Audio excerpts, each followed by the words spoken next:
Welcome to Grove's Automotive. My name is Connor Grubb, and this is my BMW 335i wide body.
This has been a personal project going on for about 4 years now. I bought the car almost 5 years ago now, and after about 6 months of ownership, I started modifying things. The first thing I did was started with a tune, a set of catless downpipes, and from that point on, the car made about 350 horsepower, and the mod bug had definitely bit at that point. From then, it went from downpipes and a tune to full bolt-ons, and from that point, after the car was making about 400 wheel horsepower, there was a need for better suspension and wider tires and just a lot more. So I went ahead and I went in, put a set of coilovers on the car, and then when I went to put a 285 tire on the rear and realized it would not fit at all on a stock body, or it wouldn't fit without a lot of work, I went ahead and I talked to my father, and he's a body man. He's been doing body work for 20, 30 years now, and I consulted him and asked him what his thoughts were on a rear wide body for this car. And his initial response was no. And then he came home one day from work, and I had the 315 I ordered on the rear already on a 18 by 10.5 wheel, and it protruded out of the fender about 2 inches on each side. So definitely didn't fit. And when he saw that, we kind of evaluated how much work it was going to be to make the rear of the car wider, and then we went ahead and cut the quarter panel and started the wide body, and that's how things got started. From then on out, after the rear wide body was completed, and just for some reference for you guys, the rear wide body is 4 inches in total in width, 2 inches per side, and it's about 1 inch per side wider than an OEM M3. And after we got the rear on, we got the 315/30 R18 tucked underneath there, didn't rub, it looked good. Using an OEM M3 bumper that's flared about 1 inch per side, we realized it just didn't look right. The front was not near aggressive enough, it was way too subtle, and it just didn't match the aggressive rear stance of the car. So at that point, we went ahead and cut the front fenders and widened them about 2 inches per side, so to keep what was going on with the rear. 4 inches in total width. The front is as well. The front wears a 285/30 R18 on an 18 by 10 wheel, and in the rear we use an 18 by 11. I'd also like to note on this wide body, it's not done how typical wide bodies are done. This is an all metal wide body, so the OEM quarter panel has been cut, and there's been physically 2 inches of metal added there, and then it's been smoothed out with body filler and all the proper products. There's also no fiberglass on this car at all. The rear bumper and the front bumper was all made wider using a tool called a plastic welder. It's a polyurethane product, and it actually uses sticks of polyurethane that melt physically down into the existing polyurethane the front bumper cover and the rear bumper cover are made out of. So this car will never have any issues with cracking. It'll never have any issues with the bodywork really becoming an issue with durability. It's super durable. Everything is OEM plus, and that's what I was seeking after with this build. After the wide body was complete on this car, I went ahead and I added some coilovers to it. So I went with Ground Control. They're a company based out of California. And the reason I went with them is they're a relatively small company, but they concentrate on building quality products that are based more towards your motorsport field of driving. These are custom valve coilovers. They're fully adjustable height-wise, and in the front, they're double adjustable. So you have adjustable rebound and adjustable compression.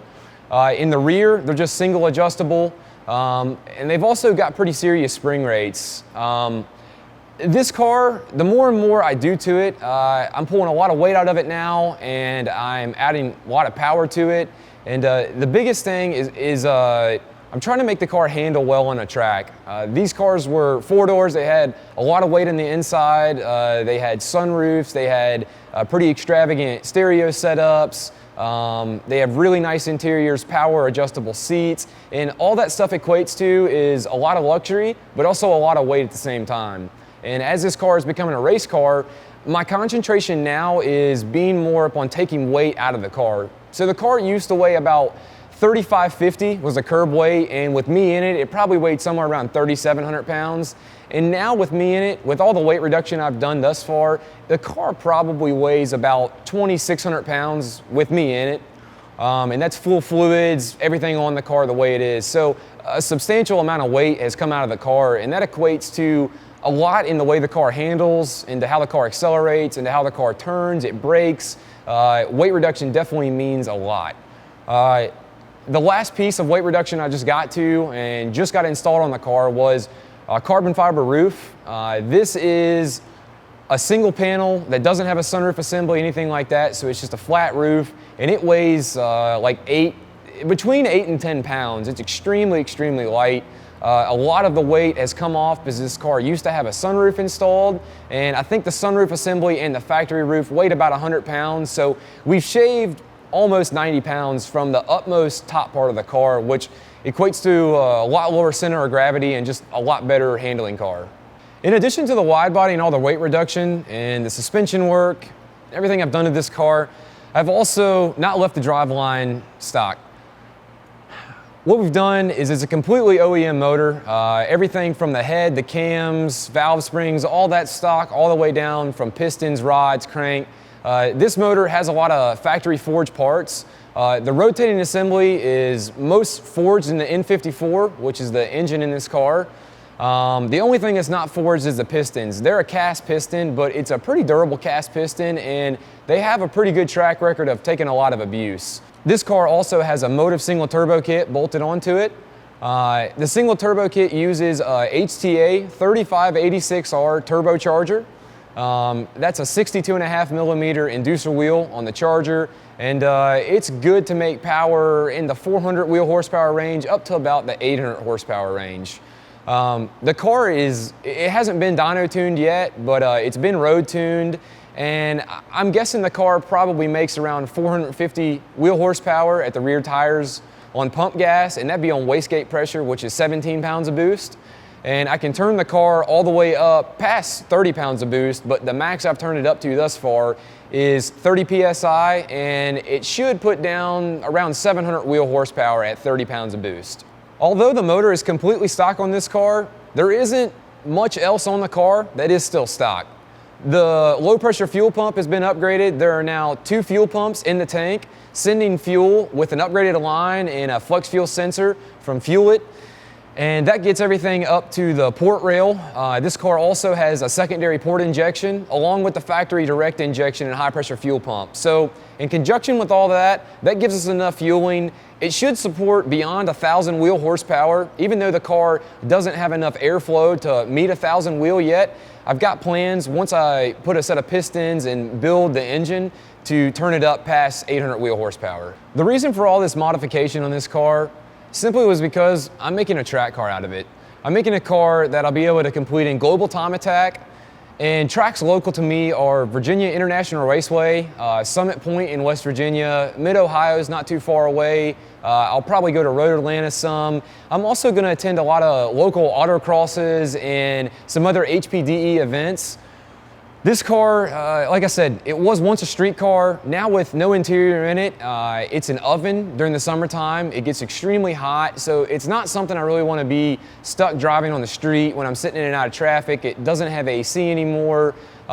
With it being all black, having no interior, it literally feels like an oven on the inside on a 100-degree day. So future plans for this build, as I continue to get it out to the track more and more and test and tune it and get it dialed in for what its purpose will now be, is to get the alignment exactly dialed in, play around with spring rates and figure out exactly what's gonna make the car the most capable on the track. I'd also like to pull the factory fuel tank out and add a fuel cell in the rear, because my weight distribution, I've got a lot of weight. The car is nose heavy. It's got a lot of weight in the front end via, engine, turbo kit, bigger intercooler, bigger power steering cooler, bigger oil cooler, bigger radiator. That equates for a lot of weight over the nose of a car. So what I'd like to do is get the fuel tank out of the middle of the car and get it more towards the rear to level that bias out and even the weight biased out a little bit more. Get the car just a little bit more balanced on a set of scales. That'll definitely equate to a lot better handling car. Also on that list, I'd probably like to add a few more safety features on the car. I'd like to make the roll cage a little bit more intricate, do a front bar type for the door bar. I'd like to weld it in where it's bolt in now, make it a little bit more rigid. Some other plans I also have for the car are adding a rear wing that's adjustable for figuring out my rear aerodynamics. I'd also like to add a custom rear splitter, a custom flat underbody made all out of aluminum panels I'm going to do myself, and a carbon fiber front splitter. Other than that, that'll probably take care of all the aero stuff I have planned to do to the car and keep it on the ground as I'm blasting around the track having fun. I'd also, because the car is an oven and it's very, very hot on warm days, I'd like to add a cool suit to it and add a communication system to where I can communicate when I get more advanced in racing. The next thing I probably have to do in the car is probably add a big brake kit. I've been looking at a trophy kit from Stop Tech. It's pretty affordable and it just does really well in a racing application. Aside from that, the only mods I have planned for the car for track use, I'd like to just finish buttoning up the rest of the cooling system. That includes, the car's already got an aftermarket oversized radiator. It's got an oversized aftermarket oil cooler, power steering cooler. But aside from that, what I really need to do is I need to figure out the tune adjustment so I can tune the water pump to run at a higher speed, basically keeping my cooling capacity in the back cylinders on this inline six adequate. Nothing overheats. Don't want anything to overheat while I'm trying to have fun. The next thing I'd like to do is probably add a differential cooler to keep my differential fluid from getting out of hand, too hot, and keep from having potential issues there. But aside from that, this car is probably about 70–80% done build-wise, and all I'm doing now is just finishing touches. I'm just trying to get the car to where it won't have any issues and it'll be super reliable to when we take it out to track events and basically to where we can beat on it all day long and not have any failures at all. Guys, I know I'm ready to get this thing out of the shop finally and onto the track. So let me know in the comments if there's anything in specific you want to know about this build. Let me also know what you think about what we've done thus far. Be sure to like, be sure to subscribe to stick around for more content pertaining this build and all of our other cool things we got going on around the shop.